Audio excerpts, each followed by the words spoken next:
This podcast is a quest for well-being, a quest for a meaningful life through the exploration of fundamental truth. Enlightening ideas, insights on physical, mental, and spiritual health.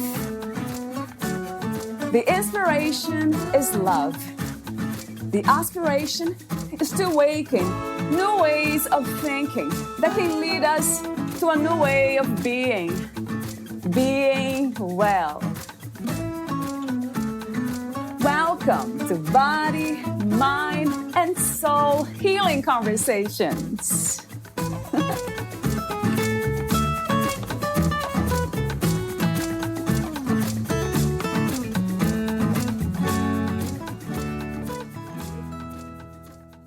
Many people who find Georgia's website are searching for hypnotherapy for alcohol abuse, or how do I stop drinking alcohol, and how to give up alcohol. They may have the belief that quitting is the only way forward, until now.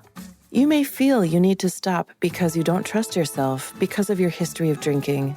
However, Georgia can assure you that you have incredible resources within that can kickstart you into a painless, simple drink less journey.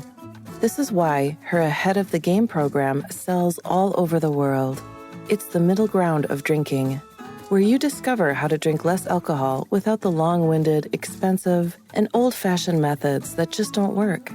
You may worry that you can't be that person, but tens of thousands of people around the world, just like you, have turbocharged their confidence in their ability to drink less with this straightforward, no-nonsense alcohol reduction roadmap.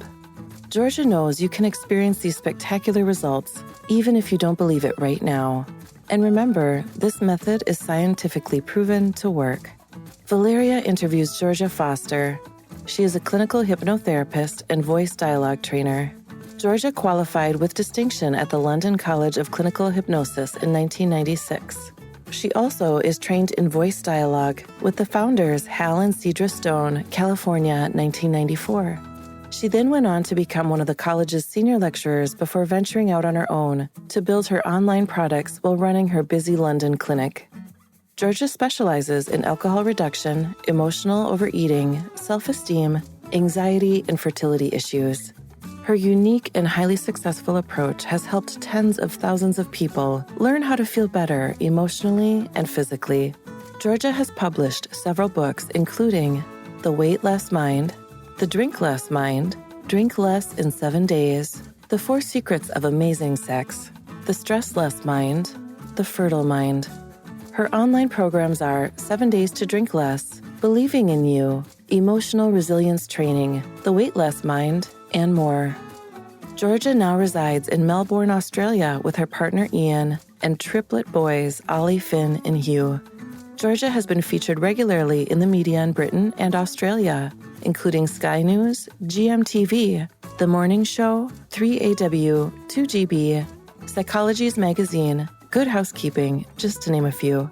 Georgia speaks regularly at conferences and networking events, as well as her own seminars in Australia, USA, and the UK about the power of the mind and how negative thinking is a habit we can unlearn. Meet Georgia at georgiafoster.com. Here's the interview with Georgia Foster.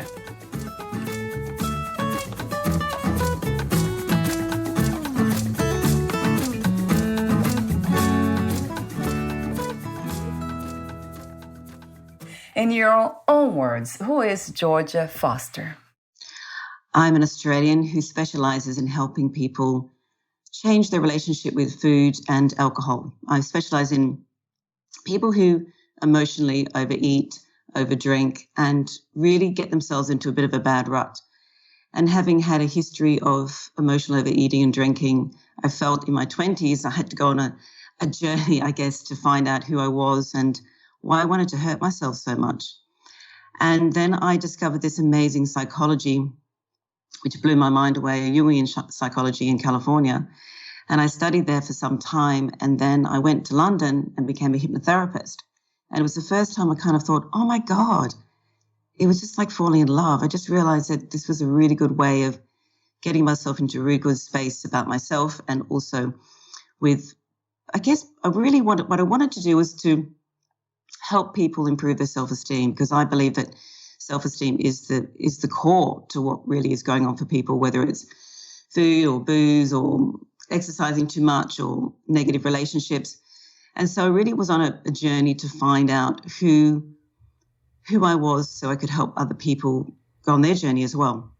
Are there different kinds of hypnotherapy, Georgia, and you practice one, or there's just one kind that everybody practices? Well, the hypnosis is a space you go into, the alpha theta state.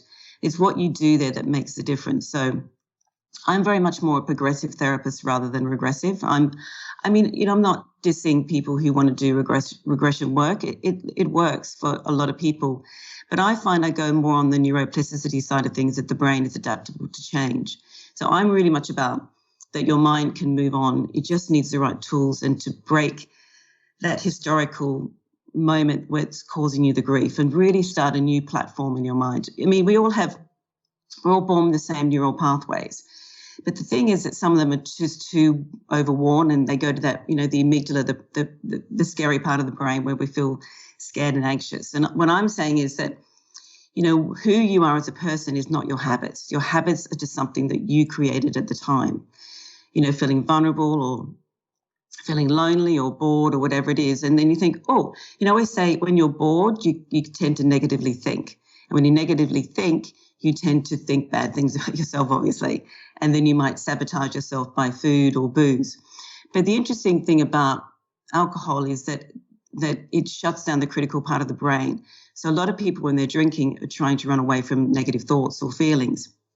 So my hypnosis is very much about the neural pathways and making those changes, that we really, we need to tap into that emotional part of the brain that runs the show, not the conscious mind. So I'm working very much more on the forward rather than regressive. As I said, that, I think that what we've got to remember is we create habits when they may be helpful at the time, but long term they can be quite detrimental, whether it's exercise, whether it's food or booze.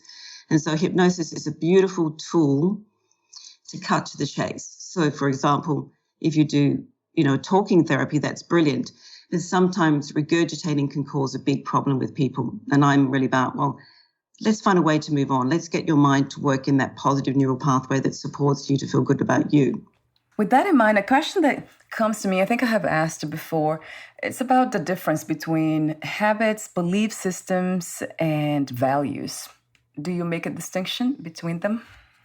Well, beliefs are really our habits that we carry forward. Like, no one's born a racist. We're not born, we're indoctrinated by things, and that can be by parental guidance, school systems, media. And so beliefs aren't ours. They're what we inherit from what we think is the right thing to do or the wrong thing to do. Values are really more about the emotional, I think they're more of integrity and more about who you are, and your values are generally, we assume that they're good. They're termed, I think, positive things. But I think habits are just things that we feel we can't get rid of, but you can with the power of hypnosis, which is really good. And I think hypnosis is a really good cut to the chase way of making that change.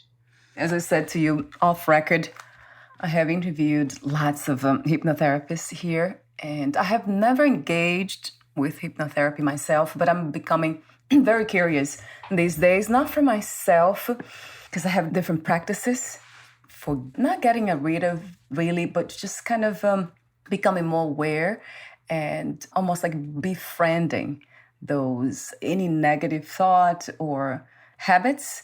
So it's almost quite the opposite. Instead of trying to get rid of them, I befriend them. I understand where they're coming from. And a lot of times I just let them express themselves. Of course, minimizing the damage, but that's a different kind of technique that I use myself. But I know how powerful it is. I have talked to so many people, and it made me curious about smoke. I have somebody in my family who smokes a lot. Would that work for smokers too, Georgia? Yeah, absolutely. I'm trained in a great psychology, and the psychology is that we're all made up of many parts, and there are some personality traits that literally drive us to unhealthy habits. And so befriending is a really good way of looking at it. And, I believe that there is an inner critic in all of us. It's the judgmental, critical part that makes us feel really bad about ourselves, crap about ourselves. And so what I'm saying is you can't get rid of the inner critic, but you need to learn to manage it. Because there are other beautiful parts, that, authentic part, that happy part, that intuitive part. That's the part that knows how to go to that lovely part of the brain, the prefrontal cortex. And it's really the part that knows how to look after people.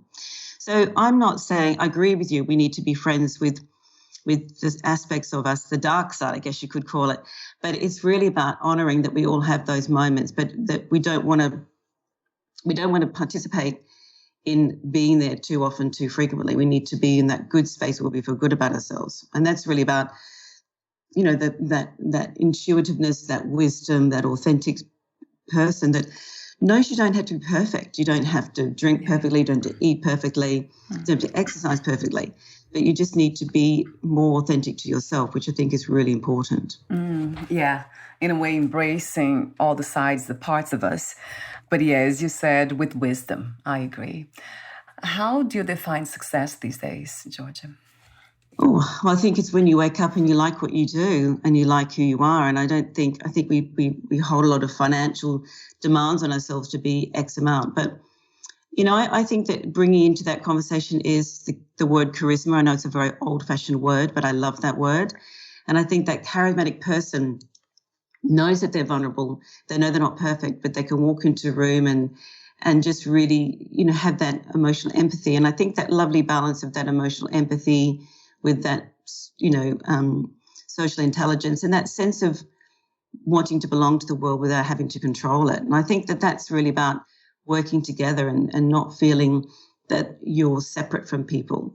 Because I think that, self-esteem is the key thing here. I think success is about honoring who you are and feeling good about who you are rather than thinking who you should be. And I think that's when the inner critic can kind of step in. When I think people who, I had a clinic in London for like 23 years and in the UK. And I had so many successful people would come and see me. Obviously, I won't mention names, and I was like, you're such a different person. I would never say that to them, but really quite surprised that their success, they didn't feel it within. They weren't owning it because I don't think they felt that they deserved it. And that really comes down to self-esteem, or one could call it the imposter syndrome. And so it's really important to continue on with, that if you want success, I believe, is that, if you want to look at long term, if you want to be successful, money may be part of it, but it'll come to you more easily when you feel better about you.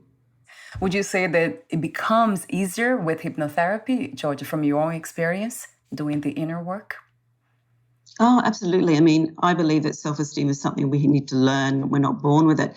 So I think hypnosis is a really good way to massage the mind, to really feel the energy of that positivity, feel that energy of the self-esteem, because, it's like a language. We need to learn it. We need to absorb it. We need to experience it.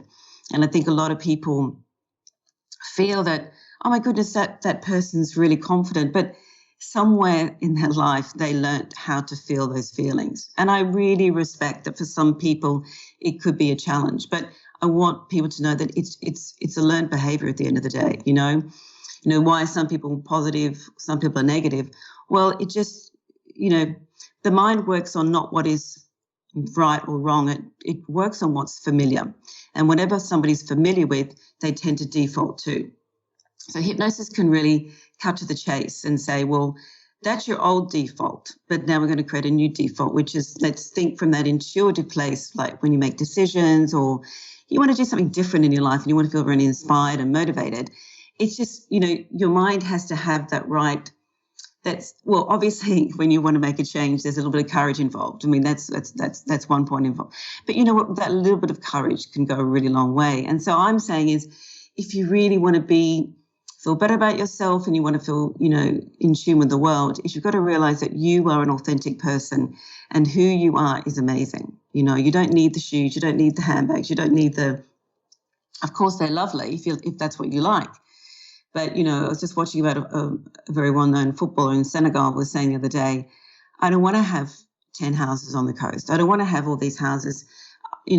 My sign of success is to give it back to people. And that could be your way of doing it. But I think ultimately is, we're here to have a good time and to really enjoy who we are. And I think that's part of the self-esteem and the success. Wow, I love that message. Would you say that is the purpose of the human experience? To enjoy ourselves and know who we are? What is that saying? We're here. What is it? We're here for a spiritual experience in a human body, something like that. I remember something like that. Yeah, that we are spiritual beings having a human experience. I think That's it. Thank you very much for that, Valeria. Yes, absolutely right. And I think that's the point is, we're here to, look, I think that ultimately, in particular this time on the planet, I think we need to be more honourable about lifting our vibration. And that way, the best way to do that is to lift our optimism and to lift our trust and our belief, because human nature is incredible. And the more that we, and I really, it comes down to community as well, because I think that we need to be really more connected because energy, and actually, going back to that charisma thing, I always say that, if you want to really watch who they are, like focus on somebody who's really authentic and somebody who you really aspire to, is just look at what they do and see who they are as a person, because they're not going to be perfect. And I think that's the big thing about it. We have these grand expectations that when we get there, that everything's going to be brilliant.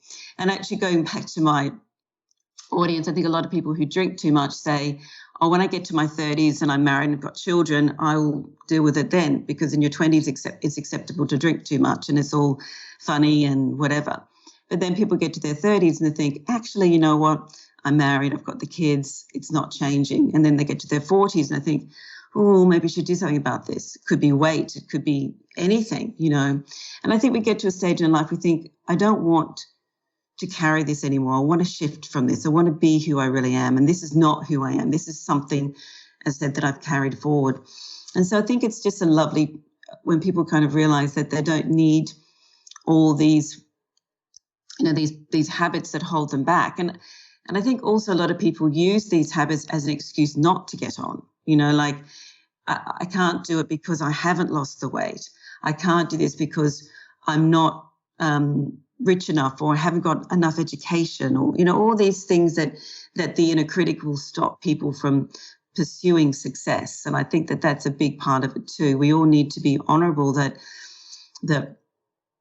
in order to aspire to things, we have to obviously go out of our comfort zone, but to realise that once you get that inner critic in check, which is what I do, whether it's food or I have a self-esteem program called Believing in You, and it's exactly about that. It just really, we have an inner critic. We can't get rid of it.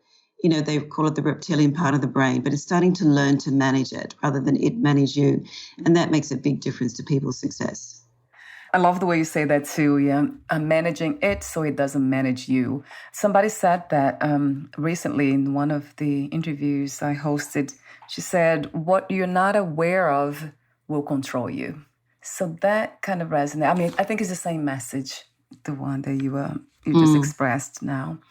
We talked about spirituality just for a moment, about being spiritual beings. Do you have any spiritual ideas, views, or belief systems, Georgia? That's a good question. I'm not religious, but I very much believe in God and a higher power. Yeah. So I do pray.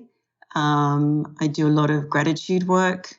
I'm very much a firm believer in, who you are, who you think, and that can change, obviously. So I always say to people, if you're using your work or your family life, for example, a lot of people use their children for their self-esteem crutch, or my child's got this or that. You're really taking yourself away from who you are. And I think that's really what I'm trying to say is, is that spirituality for me is feeling that you're not scared to be who you are. You sometimes obviously you get vulnerable, but I believe that there is a higher being. I believe that we're all part of it, and I believe that we are all God. That's how I believe, and that's why I'm very much about love and hanging out with people who are good for you. I mean, look, I call it like at Christmas time, you get the cupboard relatives come out, and, Yeah. and you're like, oh, how did you go? How was your year? And how are you going to, which obviously can drive a lot of people to drink and to eat too much because they're feeling really bad because, I didn't do this or whatever. And I think that we need to honor that external critical people have low self-esteem. And so I'm about saying, you've got to shield yourself and protect yourself to keep your uniqueness, because that's who you are and that's who you were born to be. So I think it's important to really work with that and to honor that this is, obviously it is a journey, and you're very much a believer of that. And but what you want to do along the way is you do want to have fun, and you're going to have your milestones and your baby steps and your, oh my goodness, have I done the right step? But ultimately is that, so I have this thing, I have triplet boys, and I have this thing I say to them, you've got your grumpy monkey, which is your inner critic, right? And I go back to basics with a lot of people. And your grumpy monkey is when you're feeling scared, or you're feeling like, that maybe that person's not being nice to you. But remember that they've got a grumpy monkey that's making them do that because they're not feeling good about themselves. But when you go to your happy heart, then you just say, well, that's them, not me. That's the way they want to behave. That's fine. So, like a woman who bought my 7 Days to Drink Less program the other day said, George, one of my biggest wine drinking sessions is I can't cope with my mother-in-law, and I have to have that wine with me when I talk to her. And I know she's saying at the other end, I can hear her saying, oh, I bet she's drinking wine, and she tries to pretend that she's not. And these are all the things that, that's, why drink to feed her, and I think a lot of people, and that goes back to codependency as well. But, I think that, we can't fit other people's jigsaw puzzles. We have to fit ourselves. And I think that's really important. And I think it's important to honor that when it comes back to really improving our sense of self-worth is we can't, we have to deal with external negativity. And the way I teach people is just remember they've got stuff going on. It's nothing to do with you. It never is, and it never will be, What a wonderful insight and message. Another one, Georgia. Yeah, that it has nothing to do with us. It's really a challenge when they are part of family members, like in our house. For me, it has been a challenge too for so long. And what I do is I work on boundaries. I'm getting better at it now, but I was really, really lousy at that. Would you say that's another suggestion that you would give to people who are trying to create like this more space for themselves in a sense of knowing who we are so we don't kind of mesh with other people's energy and issues? Yeah, absolutely. I call it shielding, and it's a really lovely top tip. What I would suggest before we go into any potential, I use the word hostile. I mean, that might seem a bit harsh because they're people that you love, but not everybody has the same agenda as you. And I think that, and I think it's what I do is I say to my clients, what you need to do is robe yourself. And it could be a beautiful velvet robe. It could be a bubble. It could be a light. And, I'm very much, I don't know, I'm not heavily into quantum physics, but I really love the whole theory of it, that we are energy. We're all energy. And I think that sometimes that we, they call them the emotional vampires, is there are people out there who, and I always think that, if somebody's critical or judgmental of you, secretly they're a little bit jealous. What is it about you that they want? And so it's not that you want to play that game at all. You need to honor and respect that's who they are. But, in a way, love your enemies, be kind. And anybody who wants to bring up some negative conversation, the best way is to deflect it. The best way is to change the conversation. A lot of people in the psychology I'm trained in, there's a particular personality trait called the pleaser. And the pleaser is the nurturer. It's the person who likes to make sure one meal stretches to 10. It's the person that wants to make sure that everybody's okay. And the problem is that the pleaser leaves themselves last because they want to be loved, they want to be liked, they want to be supported, they want to be nurtured. And the problem is that the pleaser it can attract bullies, narcissistic personality disorders. And, if a pleaser feels that they can't, a pleaser who constantly tries to please others will ultimately retreat to food and alcohol and unhealthy behaviors because it's their way of saying they can be a bit martyrish too. I've done my bit for everybody. I'm going to close the door. I'm going to just be with me. And they munch on some cookies or some wine or beer or whatever it is.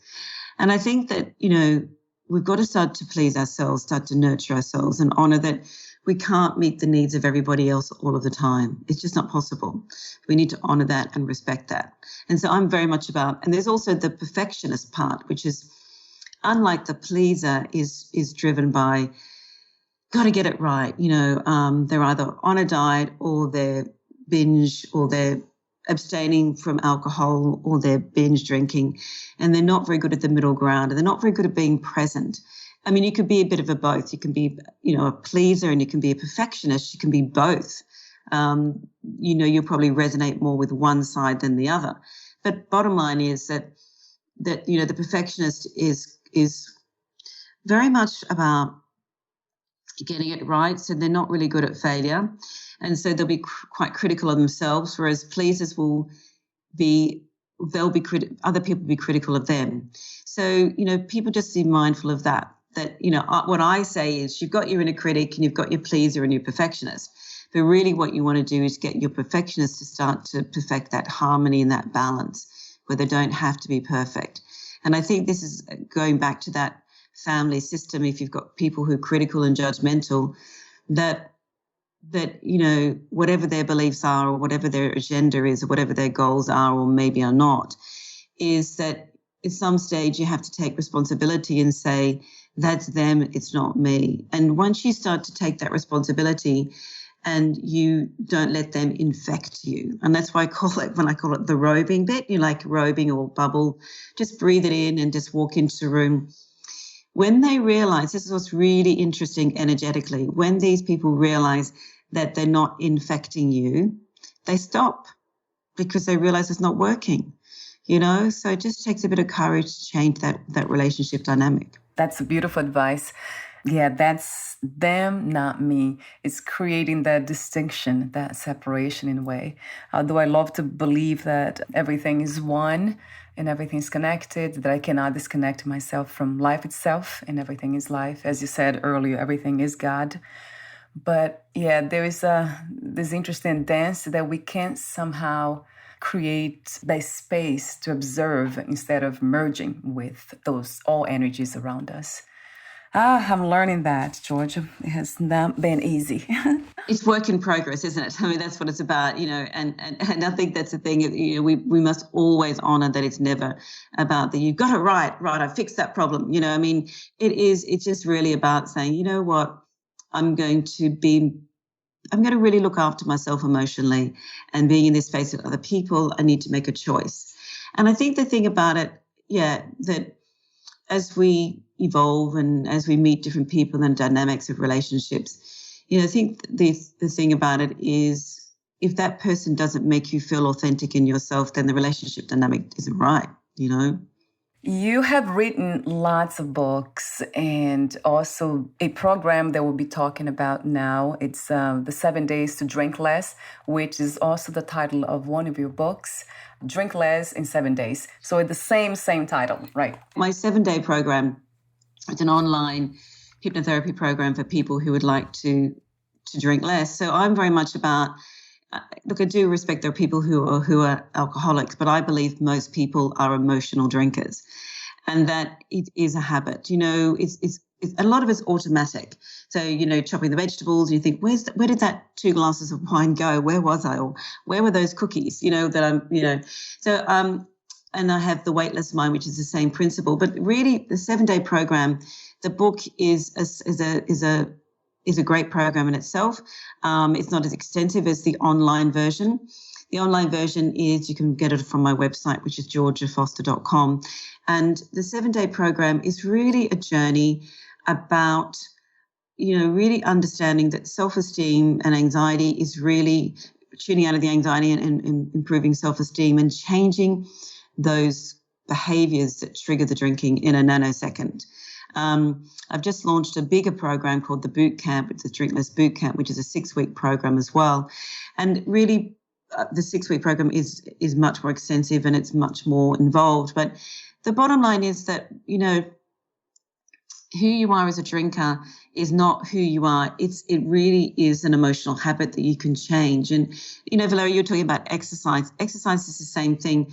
We all, when the inner critic goes, oh, that person thinks you're whatever, I'll have a glass of wine, or, I'll do exercise, or just to burn the energy off, just to get, and obviously exercising gets those endorphins going. So it's really about honoring how to look after you, in better ways. And the all of the programs do that. For those who it isn't a food issue or drink issue, my self-esteem program is amazing. It's called Believing in You. And I believe that self-esteem is the key to everything that we do, in terms of how we move forward. It's a very important part of our journey. That's amazing how you keep going back to that piece, the self-esteem piece, how important it is.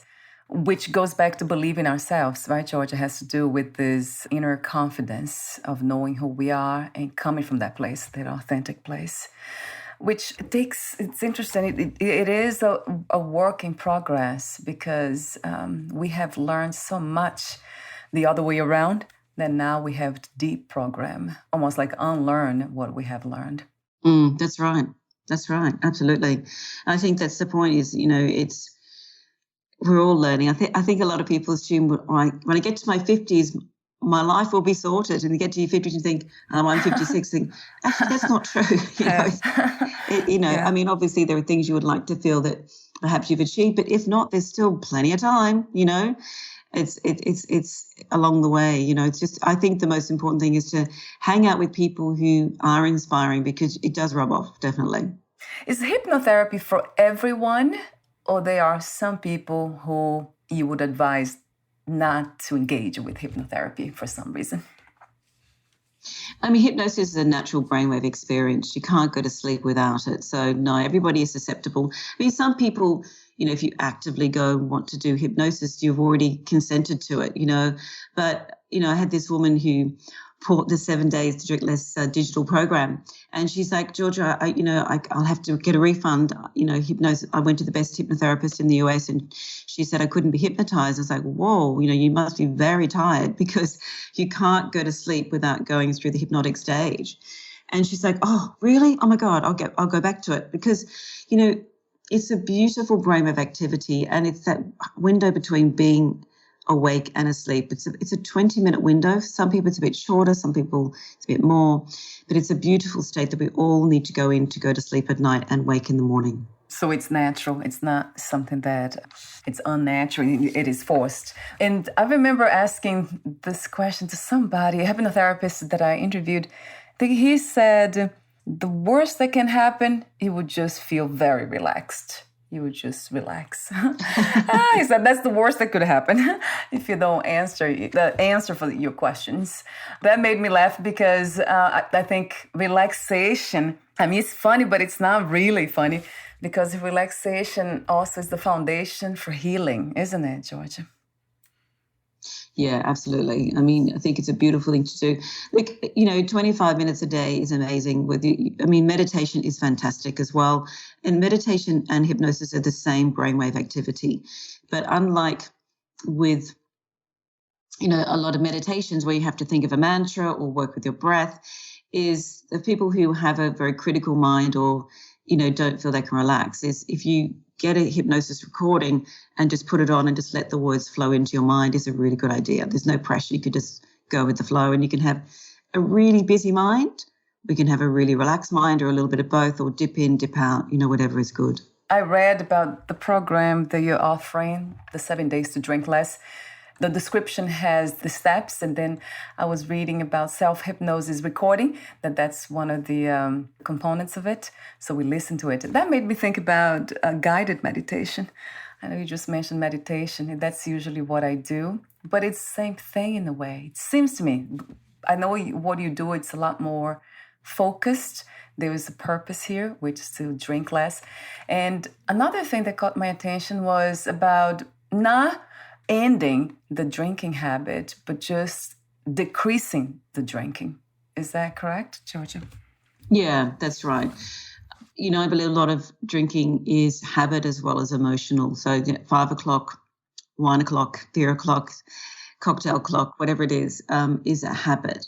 And I think a lot of people, because what is interesting about alcohol is that alcohol shuts the critical part of the brain down. So people aren't getting hooked into the alcohol, they're getting hooked into the feelings that it's giving them. So, what I'm saying is training your mind to be calmer before you drink through the hypnosis process really will train your mind when you're in that reality is that you're not drinking, you're not driven to drink, and it really, for a lot of people, it's pure habit. A lot of it is to do with loneliness, boredom, anxiety, and a lot of people drink because they can't sleep at night. That's a very busy brain syndrome. I cover all of those on my programs. And really, at the end of the day is that if you're worried about your drinking and you don't want to quit, this is a really good halfway moment to go to, because I believe most people, as I said before, are not alcoholics. I really do believe that there are some people, but the people I'm talking about is, fully functioning. My client base is, men and women who really, they're professionally successful, they've got beautiful family lives, they've got a home, they're not sitting on a park bench. They're fully functioning people in society and good people in the community.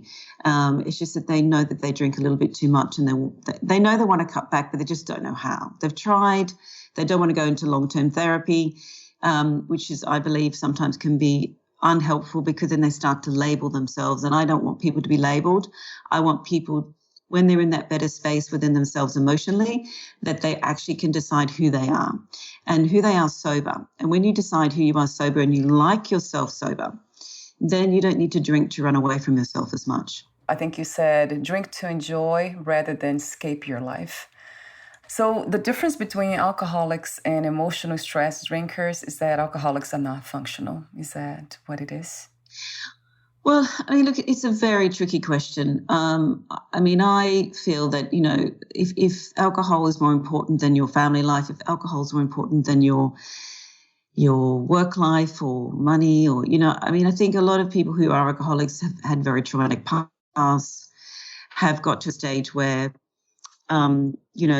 they, in terms of their brain, is that the neural pathways, nothing's ever hardwired, but, it's a bit more of a journey. And I think there are people who just need to quit, but I'm not talking about those. Obviously, respectfully, there are people out there who do need to quit, but, I believe that there are people who are responsible people, who are amazing parents.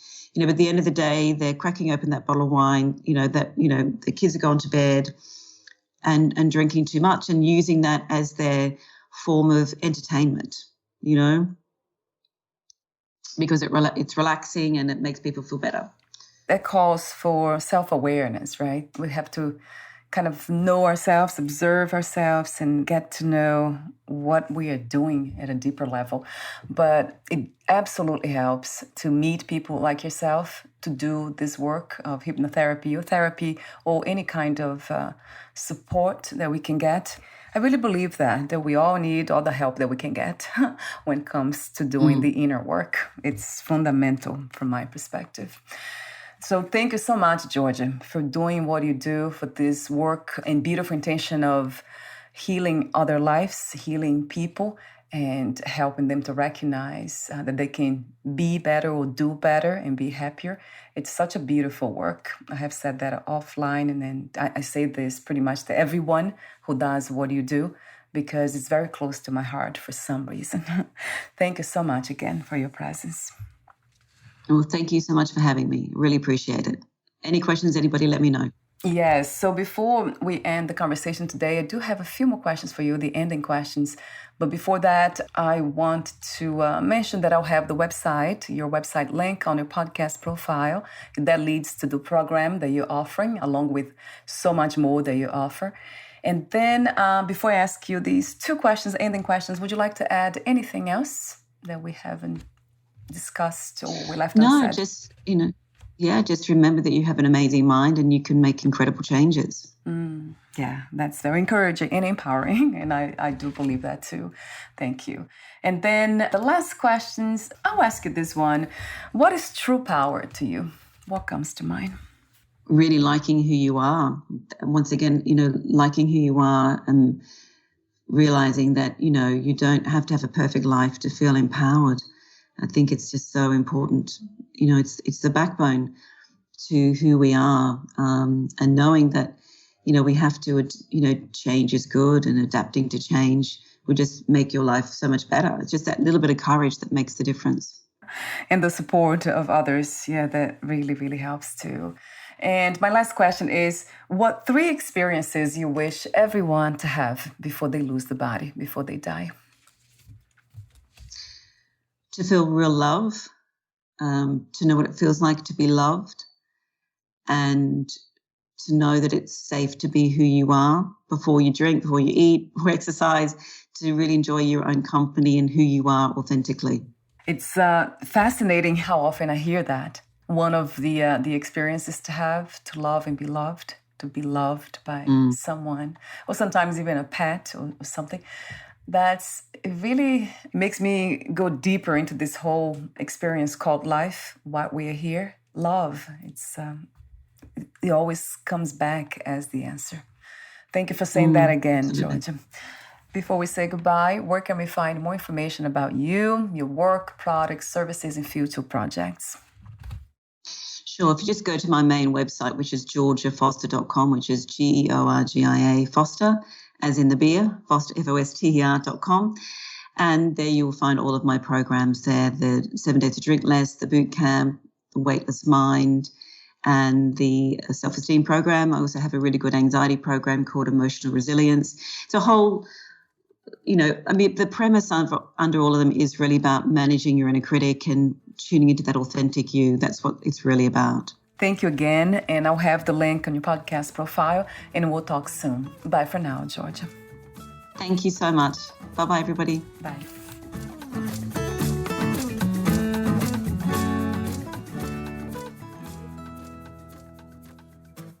Thank you for listening. To learn more about Georgia Foster and her work, please visit georgiafoster.com.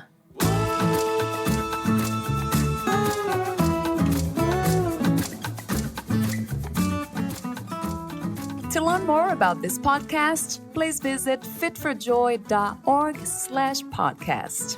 Thank you again for listening, and bye for now.